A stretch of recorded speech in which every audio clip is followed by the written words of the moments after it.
Hello viewers, welcome to the Indian Value Investor. I am Suraj Subramanian, your investment guru. Welcome to another video. So today's video is about the simplest explanation to Sensex, Nifty and stock indices in general.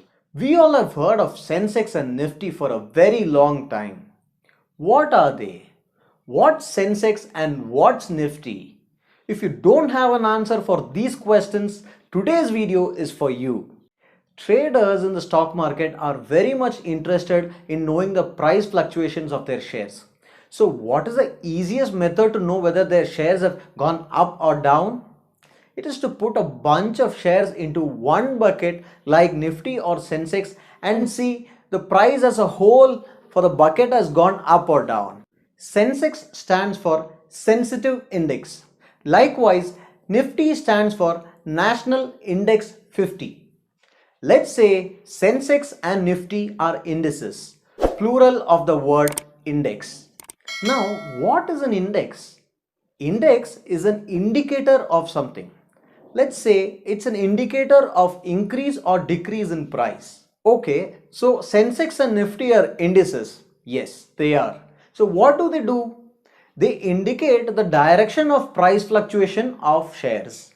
Let's try to understand it with an example. Imagine in a classroom there are 50 students, out of which the top 3 students are given free IIT education by the school. So the first, second and the third rank holder of the class will be eligible for free IIT coaching. Now let's say the top rank holders of the class are AJITH, ARAVIND and ASHWATHY. Let's say they have scored 90, 85 and 80 marks in exam 1. The total marks scored by the IIT batch of this class is 255, which is nothing but 90 plus 85 plus 80. Now, in the second examination, each of these students from this IIT batch has scored 5 more marks than the last exam. This means that the total of the IIT batch has jumped up to 270. The total marks scored by the IIT batch in exam number 2 has increased by 15 marks. And as usual, the school has increased the exam difficulty in the third exam as it's just before the board exams. So this time, AJITH, ARAVIND and ASHWATHY has scored just 80, 85 and 90 respectively. This means that the total score of the IIT batch has fallen back to 255, which is a degrowth by 15 marks.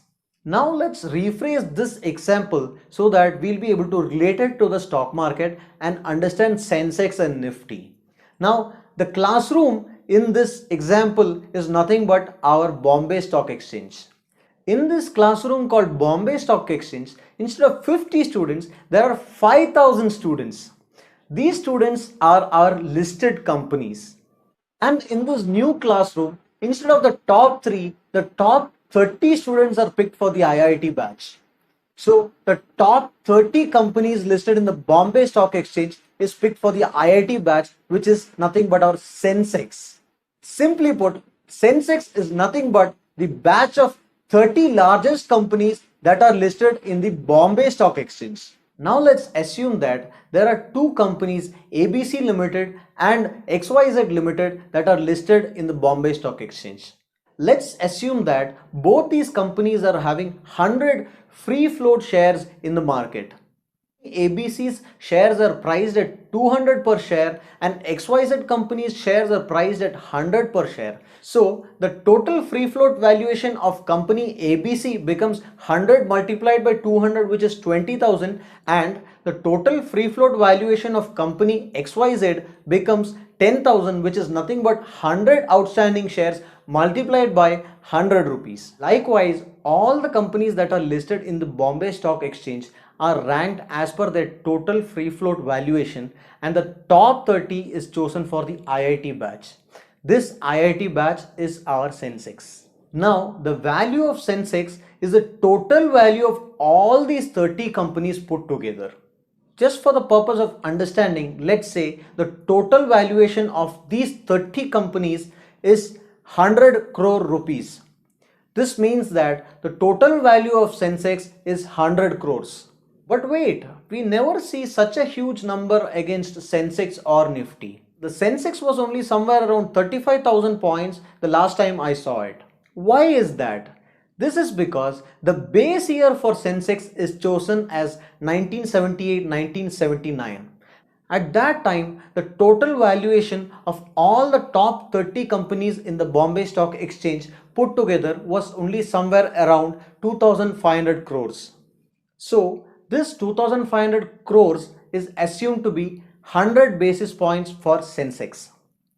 This also means that if the total valuation of these companies is increasing by 2500 crores to 5000 crores total, the Sensex basis points would increase by 100 points to 200 points. Sensex today is somewhere around 35,000 points. So from 100 points in 1979, Sensex has risen to 35,000 points in 2020. So imagine the increase in total valuation of the top 30 companies in Sensex. I leave the math for you. Also, please note that the top 30 companies in Sensex are not permanent. This means that if the total valuation of the company is still among the top 30 in the Bombay Stock Exchange, it gets to remain in Sensex. If it goes to the 31st rank, it goes out of Sensex. Now, what is Nifty? Just like Sensex is a batch of top 30 companies from the Bombay Stock Exchange, Nifty is a batch of top 50 companies from the National Stock Exchange.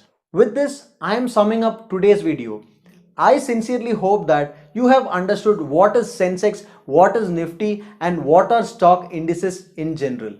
If you still have any doubt that is ringing in your mind, please do leave it in the comment section below. I also hope that you're liking my videos. If you do like my videos, do like it, share it, and subscribe it. Bye bye.